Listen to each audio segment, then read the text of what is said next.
હવે સોનું ખરીદ્યા પછી તમે શું કરો છો? તો કે સોનાનો રોજ ભાવ વધઘટ થતો હોય છે.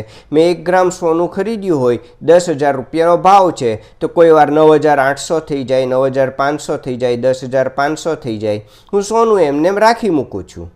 તો 5 વર્ષ પછી શક્ય છે કે 1 ગ્રામનો ભાવ એ 15,000 રૂપિયા થઈ. તો હું 5 વર્ષ પછી સોનું વેચું તો જે 10,000 રૂપિયાનો 1 ગ્રામનો ભાવ આવ્યો હતો, હવે મને 15,000 રૂપિયાનો આવ્યો, એટલે કે 5,000 રૂપિયાનો મને પ્રોફિટ થયો. બસ આ જ રીતે એક સ્કીમમાં યુનિટનો ભાવ 50 રૂપિયા છે. મેં 100 યુનિટ ખરીદ્યા તો 5,000 રૂપિયાનું ઇન્વેસ્ટમેન્ટ થયું.